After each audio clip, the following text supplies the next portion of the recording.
आप लोगों का आज है हमारा रिटेल एंड लॉजिस्टिक मैनेजमेंट का यूनिट 3 करवाना है मैंने, ठीक है।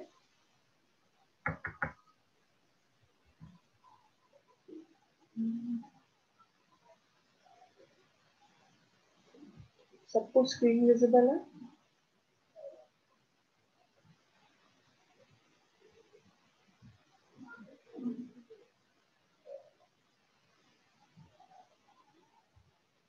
स्क्रीन विजिबल है सबको? Yes ma'am.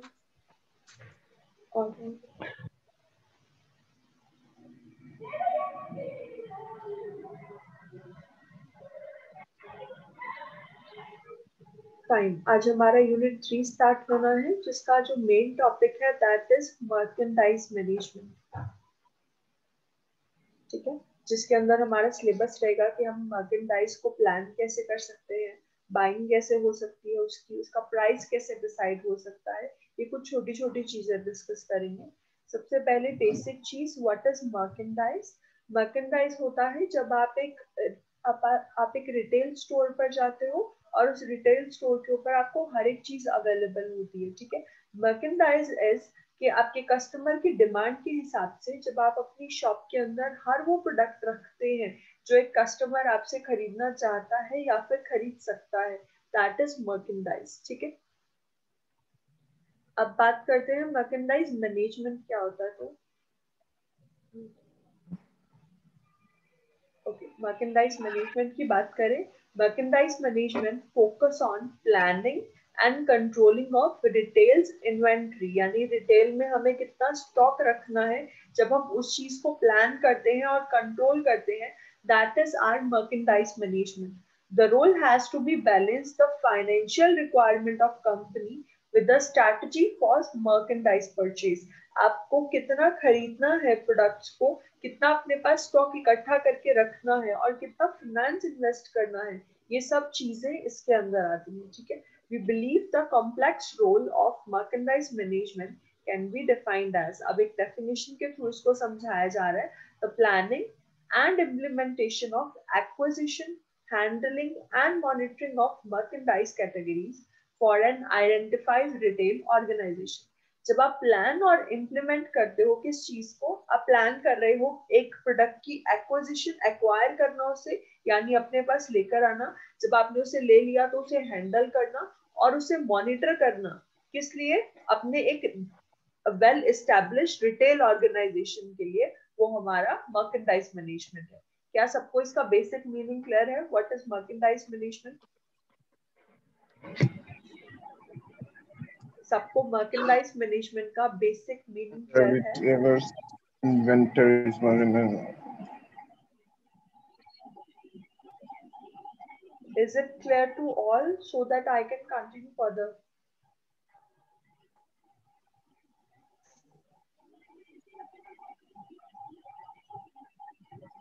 अगर आप लोग आंसर नहीं करेंगे देन आई विल थिंक कि आप लोगों को क्लियर है, फिर मैं क्वेश्चन भी पूछ सकती हूँ। मैं एक बार रिपीट कर दीजिए।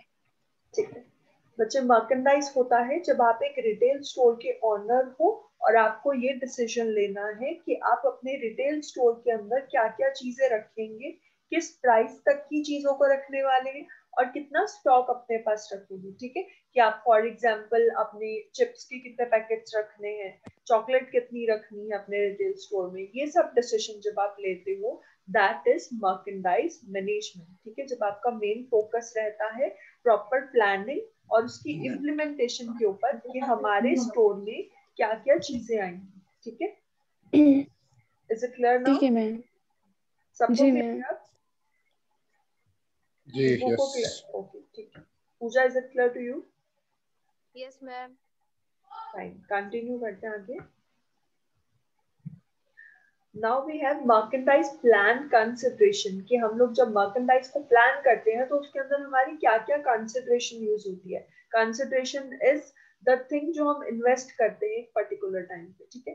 पहला है मार्केटिंग कंसिडरेशन। आपकी मार्केटिंग कंसिडरेशन इसके अंदर आती है, आप चेक करते हो कि मार्केट के अंदर हमारे रिटेल स्टोर की वैल्यू क्या है, ठीक है। लोग कितना हमारे स्टोर को जानते हैं, कितना हमारे स्टोर पे आना पसंद करते हैं और उन्हें हमारे स्टोर की कौन सी अच्छी चीजें पसंद है, ठीक है, वो चीज हम इसके अंदर कंसिडर करेंगे। Secondly, merchandise strategy option. हम स्ट्रैटेजी ऑप्शंस चेक करेंगे कि हम अपनी स्ट्रैटेजी जो हम यूज कर रहे हैं उसको कितना इम्प्रूव कर सकते हैं ताकि हमारा सेल्स इंक्रीज हो और हमारा मार्केट वैल्यू भी बढ़ जाए, ठीक है। देन हम चेक करेंगे हमारा टाइप ऑफ कंज्यूमर बेस, कि जो भी कंज्यूमर हमारे रिटेल स्टोर पे आ रहा है उसका बेसिक नेचर किस तरीके का है, ठीक है, उसे क्या चीजें हमारे स्टोर में जो है वो अच्छी लग रही है, ऐसी क्या बात है कि वो एक पर्टिकुलर कस्टमर कहीं और ना जाकर सिर्फ हमारे रिटेल स्टोर में आ रहा है। Then financial consideration. Financial consideration is कि ये सब चीजों को मेंटेन करने में, इन सब चीजों को अपने पास रखने में हमारा कितना फाइनेंस यूज हो रहा है, ठीक है। And lastly, merchandise assortment search. Then आप सर्च करते हो कि हम कितने और अच्छी जगह से अच्छा प्रोडक्ट जो है वो अपने पास एक्वायर करके रख सकते हैं अपने कस्टमर के लिए, और कितने न्यू प्रोडक्ट्स को अपने रिटेल स्टोर में ला सकते हैं, ठीक है। ये मेन 5 कंसिडरेशन है मर्केंडाइज प्लान की। अब बारी आती है इन्वेंट्री की। What do mean by inventory? क्या कोई मुझे बता सकता है इन्वेंट्री क्या होती है? Anyone can explain inventory? Store. Sorry,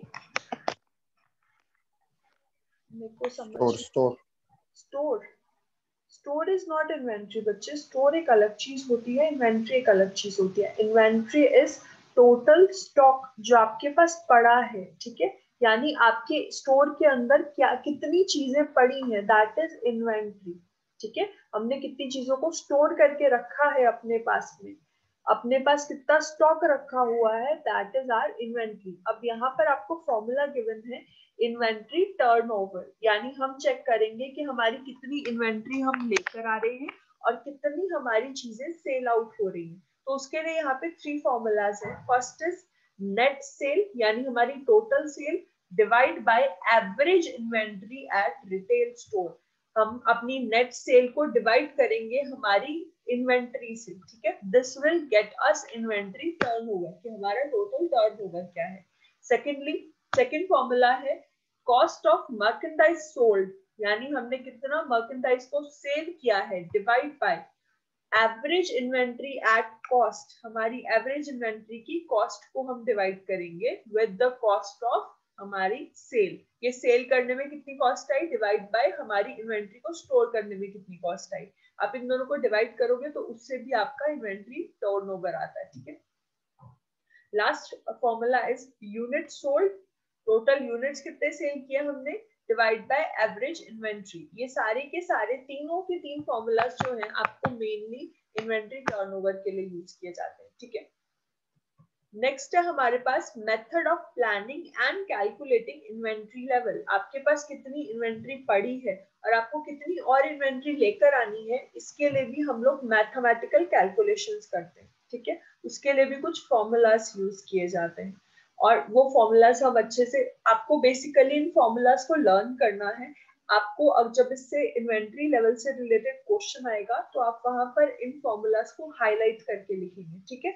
आप लोग अगर इन फॉर्मूलाज को अपने आंसर में लिख देते हैं that examiner will think yes बच्चे को कुछ पता है और बच्चे ने इस चीज से रिलेटेड रिसर्च किया है, ठीक है। तो इन फॉर्मूलाज को कोई भी छोड़कर नहीं जाएगा, फॉर्मूलाज को अच्छे से याद करना है, चाहे जितने भी फॉर्मूलाज इसके अंदर आए सब याद करने। First is beginning of month stock.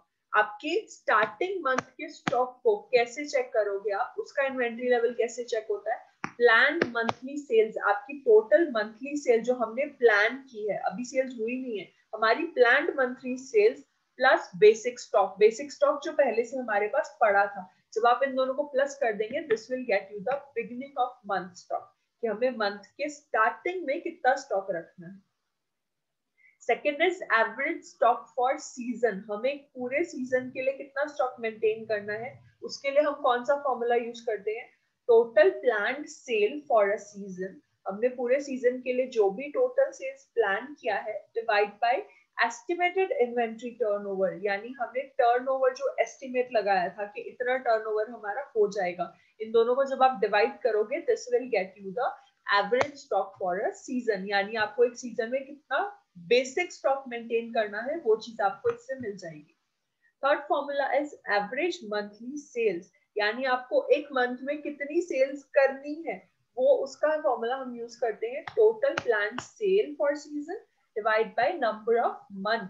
हम लोग टोटल सीजन के लिए जितना सेल्स प्लान किया है उसको डिवाइड कर देंगे कितने मंथ के लिए हमने प्लानिंग की है उससे, उससे हमारा एवरेज मंथली सेल्स आ जाएगा। ठीक है, ये फॉर्मूलाज है, इनको आपको बस आपकी ग्रास्पिंग पावर यूज करना है, आपको इन्हें सिर्फ याद करना है। Next is weak supply method. एक मेथड यूज होता है इसके अंदर कि वीकली कितना सप्लाई करना है हमें, उसके लिए भी हम लोग beginning of month stock BOM use करते हैं, average sales into number of week. ठीक है, जितना सेल्स हमारा है एवरेज उसको नंबर ऑफ वीक से मल्टीप्लाई कर दोगे, this will get you the beginning of month stock. Average weekly sales अगर आपको पता करना है तो estimated total sale for the period divide by stock turnover rate for a period. Okay, अब आप लोगों का काम ये है, ये जो फॉर्मूलाज हैं आप सबने इन्हें एक बार गो थ्रू करना है। मैं आपको नेक्स्ट क्लास के अंदर कुछ क्वेश्चंस दूंगी जो इन फॉर्मूलाज से रिलेटेड होंगे, आप लोग मुझे सॉल्व करके दिखाओगे। ठीक है, आप लोग कैलकुलेटर यूज कर सकते हो आई नो, बट फिर भी जितना हो सके उतना अपना माइंड यूज करके इसको सॉल्व करना है। नेक्स्ट टाइम प्रिपेयर होके आना, ये सारे क्वेश्चंस आप याद करोगे। ओके, नेक्स्ट है हमारा स्टॉक टू सेल मेथड। ये एक मेथड है हमारा stock to sale method. It is an approach to maintain a specified ratio of goods on hand to sale. यानी इस मेथड से हमें क्या पता चलता है, इस मेथड से हम मेंटेन करते हैं पर्टिकुलर रेशियो कि हमें अपनी सेल्स जो साथ के साथ सेल्स हो रही है उसके साथ साथ कितने गुड्स को अपने पास में रखना है, यानी कितना स्टॉक पहले से अपने पास रखना है ताकि हमारी सेल्स में कोई भी दिक्कत नहीं आए। ठीक है, फॉर एग्जाम्पल आपके एक दिन में 20 चॉकलेट सेल आउट हो जाते हैं। ठीक है, आप एक रिटेलर हैं, आपके एक दिन में 20 चॉकलेट सेल आउट हो जाते हैं। अब ये तो रहा कि आपका सेल है कि 20 तो चॉकलेट बिकेंगी ही बिकेंगी, इससे ज्यादा भी हो सकती है पर इससे कम नहीं जाएगी। ठीक है, बेसिक सेल आपका इस 20 चॉकलेट्स। अब आप इस मेथड से क्या डिसाइड करेंगे, आप इस मेथड से ये डिसाइड करते हो कि 20 चॉकलेट्स तो आपको अपने पास रखनी ही रखनी है, उससे ऊपर कितनी चॉकलेट्स आप अपने पास रखोगे ताकि आपकी किसी भी कस्टमर को खाली हाथ नहीं जाना पड़े, आपके हर कस्टमर को हमारी शॉप से कुछ ना कुछ मिल जाए। ठीक है, तो हो सकता है कि कुछ आप ये डिसाइड करो कि मैं 25 चॉकलेट्स अपने पास रखूंगा एक दिन में, या फिर मैं अपने पास हो सकता है 30 चॉकलेट्स रख लूं। ठीक है, 10 एक्स्ट्रा चॉकलेट्स रख लूं। तो ये वो मेथड है जिससे आप एक रेशियो डिसाइड कर लेते हैं कि आपको अपने हाथ में कितना स्टॉक रखना है सो दैट आपका सेल्स इजीली चलता रहे। ठीक है, stock to sale ratio can be calculated from a retailer's on historical return. ये हम कैसे डिसाइड कर सकते हैं कि कितना हमें स्टॉक रखना है, हमारे पुराने डाटा से, यानी हमारे पिछले मंथ कितना सेल हुआ था उस हिसाब से हम डिसाइड करते हैं कि इस मंथ में कितना एस्टिमेटेड सेल होगा। तो इसके अंदर आपका बेसिकली हिस्टोरिकल डाटा यूज किया जाता है टू एस्टिमेट द फ्यूचर। ठीक है, श्रिंकेज एक इसके अंदर कंसेप्ट आया है, this is the difference between the amount of merchandise that is reported on inventory stock system and what is available for sale. ये वो डिफरेंस होता है कि हमने अपने इन्वेंटरी स्टॉक सिस्टम पे कितना स्टॉक रखा हुआ है माइनस हमारा सेल कितना हुआ है। ठीक है, इन दोनों के बीच का डिफरेंस जो है वो श्रिंकेज के नाम से कहलाता है। Next is markdown. मार्कडाउन जो होता है, it is a lowering price of merchandise so that the reduction act as promotion. यानी मर्केंडाइज आपका एक बेसिक लेवल है कि आप अपने प्राइस को कितना लो कर सकते हो, किस हद तक अपने प्राइस को डाउन कर सकते हो ताकि आपकी सेल्स इंक्रीज हो जाए, चाहे प्रमोशन बेसिस पे कर रहे हो चाहे किसी भी बेसिस पे। फॉर एग्जाम्पल मैं चॉकलेट सेल आउट कर रही हूँ, मेरे पास में एक शॉप है वो भी चॉकलेट सेल कर रहे हैं। ठीक है, मेरी चॉकलेट 20 रुपीज की है, उनकी चॉकलेट भी 20 रुपीज की है। अब कंपटीशन चल रहा है, मैंने क्या किया, मैंने अपनी चॉकलेट का जो प्राइस है वो 18 रुपीज कम कर दिया। ठीक है, यानी 2 रुपीज कम कर दिया, 18 रुपीज की चॉकलेट अब मैं सेल कर रही हूँ और मेरा जो कॉम्पिटिटर है वो 20 रुपीज की सेल कर रहा है। अब कस्टमर किसकी चॉकलेट परचेज करेगा, अब मैंने अपनी चॉकलेट का प्राइस कम कर दिया है, I am selling my chocolate at 18 rupees and मेरा जो कॉम्पिटिटर है अभी 20 रुपीज पे सेल कर रहा है। किसकी चॉकलेट ज्यादा सेल आउट होगी? मैम जिसका कम हो गया प्राइस। बिल्कुल, जिसका कम हो गया प्राइस। तो ये होता है मार्कडाउन प्राइस। अब मैं प्राइस कम कर सकती हूँ बट उसका भी तो एक लेवल होगा। ऐसा तो है नहीं है कि मैं अपने प्रॉफिट्स को भी एक साइड रख के उस चॉकलेट को बिल्कुल ही 2 रुपीज पे या 5 रुपीज पे सेल करूँ। नहीं ना, मुझे उसमें अपना प्रॉफिट भी रखना पड़ेगा। तो मार्कडाउन इज द लेवल कि आप कितना कम कर सकते हो अपने प्राइस को, किस लिमिट तक लो कर सकते हो ताकि मेरा खुद का नुकसान भी नहीं हो और कस्टमर भी पैसे देने से पहले टेंशन नहीं ले। ठीक है, this is a markdown. Now role of merchandise के मर्केंडाइजर का रोल क्या होता है? बेसिकली जो आपका रिटेल स्टोर का ऑनर होता है वो मर्केंडाइजर होता है और उसका मेन रोल क्या होता है? उसे अपने टारगेट ऑडियंस को हिट करना है। ठीक है, उसे जितने ज्यादा हो सके उतने कस्टमर्स को अट्रैक्ट करना है अपने रिटेल स्टोर की साइड। उसके अलावा रीजनल और ब्रांचेस सेल फोरकास्ट करनी है, यानी हमें अपने रीजनल लेवल पे अपने एरिया में और थोड़े से दूर के एरिया तक का भी एस्टिमेट करके रखना है कि अगर मैं वहां तक अपने बिजनेस को बढ़ाना चाहूंगी तो मुझे कितना उसमें इन्वेस्ट करना पड़ेगा और उस इन्वेस्टमेंट के बाद मुझे रिटर्न कितने मिलेंगे, कितना ज्यादा प्रॉफिट मिलेगा बैक में। ठीक है, then collecting information on competitors and any other branch plans। अब अगर मैं एक बिजनेस चला रही हूँ तो मुझे सबसे पहला जो आइडिया है वो ये होना चाहिए कि मुझे कितने लोगों से compete करना है। ठीक है, एक एरिया के अंदर मैं भी बिजनेस चला रही हूँ, पूजा भी बिजनेस चला रही है, टीबू भी बिजनेस चला रही है, आगे भी अपना ज्ञाति भी अपना बिजनेस चला रहे हैं। ठीक है, तो जब हम लोग सिमिलर बिजनेस में डील कर रहे हैं तो हम चारों को एक दूसरे के बिजनेस का आइडिया होना चाहिए। ठीक है, अगर मैं आप तीनों का ध्यान नहीं रखूंगी, यानी आप तीनों के बिजनेस के ऊपर नजर नहीं रखूंगी, तो मेरा खुद का नुकसान है। हो सकता है आप लोग ज्यादा सेल्स कर रहे हो और मैं इस वहम में जी रही हूँ कि सबसे ज्यादा सेल्स मेरी हो रही है। ऐसा नहीं होना चाहिए। मेरी रिस्पॉन्सिबिलिटी है एज अ ऑनर, मुझे अपने कॉम्पिटिटर का आइडिया होना चाहिए कि वो क्या कर रहा है। ठीक है, next, taking into consideration branding and corporate policy. मुझे अपने ब्रांड को प्रमोट करने के लिए जितना हो सके उतना ज्यादा इन्वेस्ट करना है। ठीक है, मुझे अपने ब्रांड को सबसे ऊपर लेके जाना है। ये नहीं सोचना कि बाकियों की सेल हो रही है या नहीं हो रही है, मुझे अपने ब्रांड को प्रमोट करना है। मेरा मेन मोटिव मेरे बिजनेस को आगे लेके जाना है, प्रॉफिट अर्न करना है, अपनी लाइफ को सेटल डाउन करना है। किसी और से मुझे कोई लेना देना नहीं है। तो सेम थिंग, मुझे अपने ब्रांडिंग स्ट्रेटजी को इम्प्रूव करना है। देन मैं बजट भी उस चीज का बनाना मेरी रिस्पॉन्सिबिलिटी बनती है। मुझे एक प्रॉपर बजट मेंटेन करना है कि इतना मैं सेल्स पे इन्वेस्ट करने वाली हूँ, इतना मैंने मार्केटिंग पे इन्वेस्ट करना है, इतना मैंने प्रोडक्शन पे इन्वेस्ट करना है, इतना मैंने इस चीज पे खर्चा करना है। जहां पे भी हर एक चीज का आइडिया मैं पहले से लेके रखूंगी। ये मेरी रिस्पॉन्सिबिलिटी बनती है। ठीक है, next is category management. Category management एक कंसेप्ट है न्यू।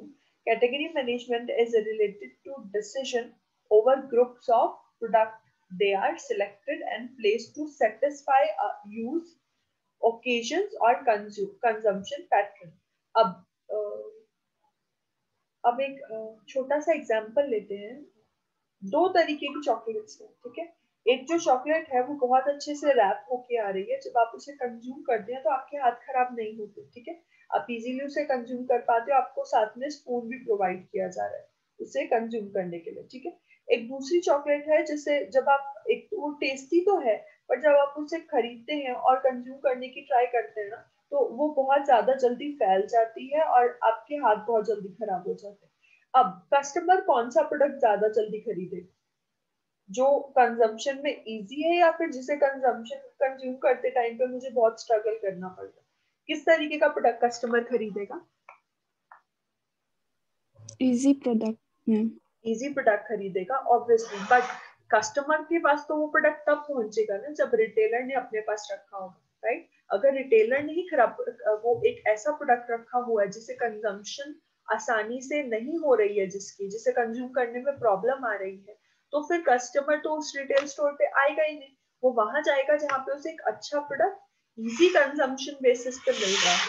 ठीक है। तो ये कैटेगरी मैनेजमेंट कंसेप्ट लाया गया था, जहां पे एक रिटेलर को, एक मर्केंटाइज को ये डिसाइड करना होता है कि मुझे मेरे सामने जितने टाइप ऑफ प्रोडक्ट पड़े हैं उनमें से बेस्ट प्रोडक्ट को चूज करना है, अपने कस्टमर को बेस्ट प्रोडक्ट प्रोवाइड करना है, ताकि उसे उसे प्रोडक्ट की कैटेगरी में कोई दिक्कत नहीं हो। ठीक है, प्रोडक्ट की कैटेगरी को चूज करना is basically category management. Clear है सबको?